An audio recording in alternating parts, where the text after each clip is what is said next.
दोस्तों, ये जो प्रश्न है ना, जो मैंने आप लोगों को इम्पोर्टेंट जो पीडीएफ दिया था या फिर जो वीडियो प्रोवाइड किया है उसमें ये क्वेश्चन को रखा गया है। और मैंने ये भी कहा था कि आप लोगों को इस मतलब जितने भी क्वेश्चन हैं उन सब का आंसर आप लोगों को प्लेलिस्ट में मिल सकता है। लेकिन ये क्वेश्चन जो है, स्थिति विमर्श के परिप्रेक्ष्य में हिंदी कहानी का विवेचन कीजिए, ये शायद प्लेलिस्ट में आप लोगों को नहीं मिलेगा। ठीक है, तो इस वीडियो में हम लोग इसी प्रश्न के आंसर की बात करेंगे। तो पहला नंबर मैं बात कहना चाहता हूँ आप लोगों को कि आप लोग जब भी एग्जाम में क्वेश्चन आंसर को लिखने बैठें, तो सबसे पहले आप लोग एक बात ध्यान में रखिए कि आप लोगों को कितने मार्क्स, मतलब एक क्वेश्चन के कितने मार्क्स दिए जाएंगे। ठीक है, और उस मार्क्स के बेसिस पे ही आप लोगों को आंसर लिखने हैं। ठीक है, तो 3 पेज लिखना है या 4 पेज लिखना है, पहले इसका आप लोग डिसाइड कर लें, उसके बाद ही आंसर लिखना स्टार्ट करें। ठीक है, और हाँ, टाइम का भी ध्यान रखना बहुत ज़रूरी है कि टाइम कितने समय के अंदर एक क्वेश्चन को लिखकर कंप्लीट करना है। ठीक है, अगर इसके ऊपर भी आप लोगों को वीडियो चाहिए तो कमेंट सेक्शन में ज़रूर बताइएगा। देखिए, सबसे पहले हम लोग बात करेंगे भूमिका की। भूमिका में क्या लिखना है कि समकालीन हिंदी कहानी में स्त्री समाज की उपस्थिति ने उसे एक नई और महत्वपूर्ण दिशा दी है। अगर हम लोग स्त्री विमर्श की बात कर रहे हैं तो हमें स्त्री समाज की मतलब सारी चीज़ों को समझना पड़ेगा। तो 1960 के दशक के बाद, 1960 के बाद, ठीक है, स्त्री लेखिकाओं ने न केवल साहित्य में हस्तक्षेप किया, बल्कि स्त्री केंद्रित आंदोलनों से जुड़कर अपनी पहचान भी स्थापित की। पश्चिमी नारीवादी आंदोलनों का प्रभाव भी इस पर पड़ा, जिसने स्त्री अधिकारों और लैंगिक भेदभाव के निषेध पर जोर दिया। इसे इस सब ने मतलब 1970 के बाद स्त्रियों के घरों से बाहर निकलने और श्रम बाजार में अधिक भागीदारी करने के लिए प्रेरित किया। मतलब पहले क्या होता था कि आप सभी लोगों को पता है कि हमारे भारतीय समाज में स्त्रियों को मतलब इतनी वैल्यू नहीं दी जाती थी।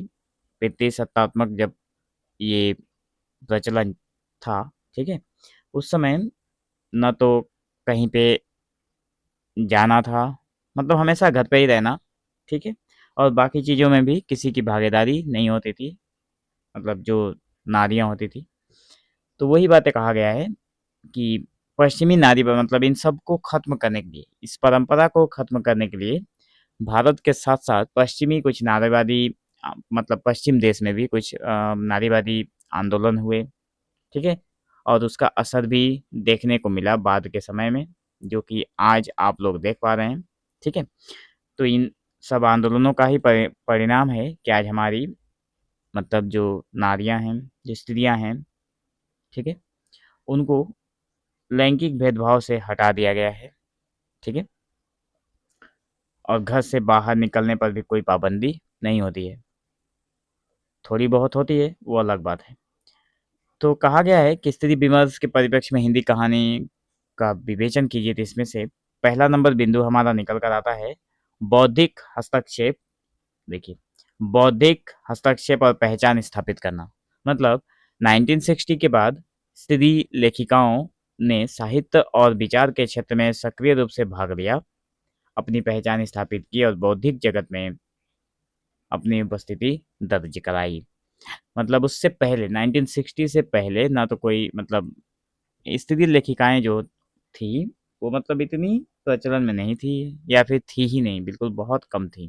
ठीक है, नंबर 2 में आता है कि और इसमें क्या कहा गया है कि उन्होंने उसके बाद 1960 के बाद इन्होंने साहित्य की दुनिया में कदम रखा, अपने नॉलेज को लोगों तक पहुंचाया। आप लोग देख ही रहे हैं कि बड़े बड़े मतलब ऐसा नहीं है कि 1960 ही सिर्फ है, 1960 से पहले भी तो है। लेकिन जैसे महादेवी वर्मा हैं, उनका जन्म हुआ था 1902 में, 1902 में शायद, मुझे थोड़ा थोड़ा याद है। ठीक है, तो उसके बाद महादेवी वर्मा आती हैं वो ये अपनी लेखनी में सारी चीज़ें लिखती हैं, और भी बहुत सारी लेखिकाएँ हैं। तो वही कहा गया है कि उन्होंने अपनी अलग एक स्थान बनाई, अपनी एक अलग पहचान बनाई बौद्धिक जगत में। दूसरा नंबर बिंदु में निकल कर आता है पश्चिमी नारीवादी विचारों का प्रभाव। अच्छा, पश्चिमी नारीवादी विचार मतलब विचारों का जो प्रभाव है वो किस प्रकार है, देखिए। ये जो आप लोग नाम देख पा रहे हैं, सिमोन द बोवा, केट मिलेट और जर्मेन ग्रियर, ये कुछ पश्चिमी विचारकों का नाम है जिन्होंने स्त्री मुक्ति और अधिकारों की वकालत की, उनके परिप्रेक्ष्य में बातें की, जिसका कुछ प्रभाव हिंदी स्त्री लेखन पर भी देखा गया। मतलब बाद में हमारी जो लेखिकाएं हैं, भारतीय लेखिकाएं हैं, उनके ऊपर भी इसका प्रभाव पड़ा और उसका भी असर देखने को मिला, विशेषकर देह मुक्ति के संदर्भ में। तीसरा नंबर है, देखिए, देह मुक्ति बनाम पितृसत्ता को चुनौती। ये देखिए, इसमें क्या है, जहाँ कुछ लेखिकाओं ने देह मुक्ति को स्त्री मुक्ति का मार्ग बताया, वहीं मीराबाई और महादेवी वर्मा जैसी पारंपरिक हिंदी लेखिकाओं ने भारतीय सामाजिक व्यवस्था, विशेषकर वर्ण व्यवस्था और पितृसत्ता को सीधी चुनौती दी। ठीक है, मतलब जहाँ पर बहुत सारी ऐसी लेखिकाएं थी जिन्होंने कहा कि देह मुक्ति मतलब शरीर मुक्ति मुक्त अगर है, तो वो क्या है कि शरीर मुक्त होने से स्त्री मुक्ति की बातें उन्होंने बताई, लेकिन ऐसा नहीं है। मीराबाई और महादेवी वर्मा ने कुछ अलग बातें कही। उन्होंने कहा कि पारंपरिक ये जो लेखिकाएं हैं, इन्होंने कहा कि भारतीय सामाजिक व्यवस्था, विशेषकर वर्ण व्यवस्था, पितृसत्ता को सीधी चुनौती है। उसके बाद है चौथा नंबर, हिंदी स्त्री लेखन की दो धाराएं। मतलब हिंदी स्त्री लेखन में दो मुख्य धाराएं उभरी, जिसमें से एक नवजागरण परंपरा से प्रभावित थी, दूसरी जो सामाजिक व्यवस्था के भीतर स्त्री अस्मिता की बात करती है, जैसे मन्नू भंडारी आती हैं, और दूसरी पश्चिमी प्रभाव से पितृसत्ता को सीधी चुनौती देती हैं, जैसे कृष्णा, शोभती, मृदुला, गार्ग, ये सभी के सभी लेखिकाएं हैं। ठीक है, पांचवा नंबर बिंदु आता है पितृसत्ता का प्रबल विरोध। देखिए, स्त्री कथाकारों ने पितृसत्ता का पुरजोर विरोध किया, क्योंकि यह परिवार में पुरुषों के वर्चस्व को स्थापित करती है और स्त्री के विचारों को महत्व नहीं देती, उसे वस्तु के रूप में उपयोग करती है। यहाँ पर होता क्या है कि पितृसत्ता जो प्रचलन समाज में था,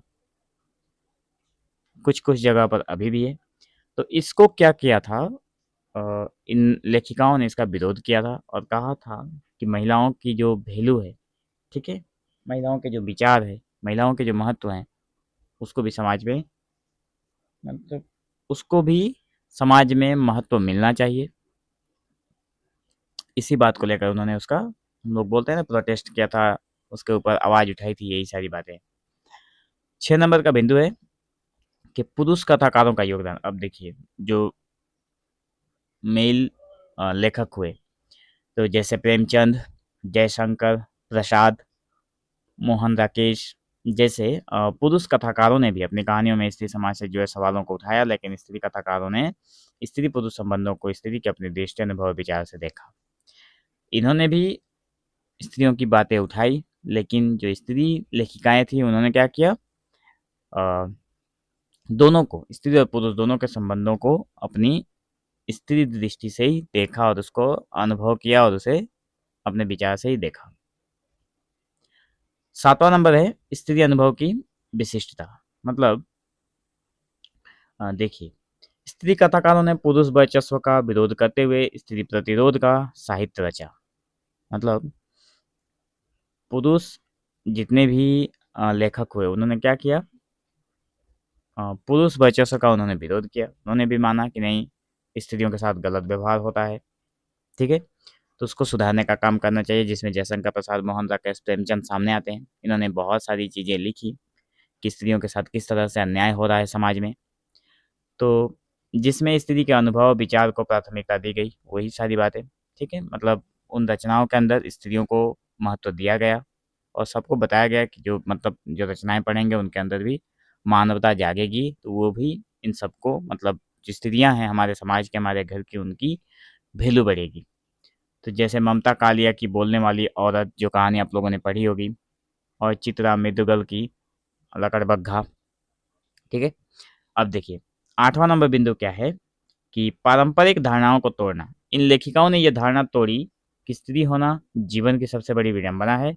उन्होंने जोर दिया कि स्त्री समाज का एक अभिन्न अंग है और उसकी पहचान एक अलग इकाई के रूप में होनी चाहिए। बिल्कुल 100% ये बातें सच है कि इन्होंने वो परंपराएं तोड़ दी कि स्त्री होना मतलब मतलब स्त्री का जीवन जीना और ना जीना सब समान। मतलब एक समय था जब स्त्रियां सोचती थी कि स्त्री का जीवन हमें क्यों मिला, क्योंकि बहुत सारा दुख इनको सहना पड़ता था। लेकिन इन सभी लेखिकाओं ने मतलब सभी का जब जोरदार प्रोटेस्ट हुआ तो एक समय ऐसा आया जिन्होंने बताया कि ये भी समाज की एक अंग है, केवल वस्तु के रूप में इसका उपयोग ना किया जाए। ठीक है।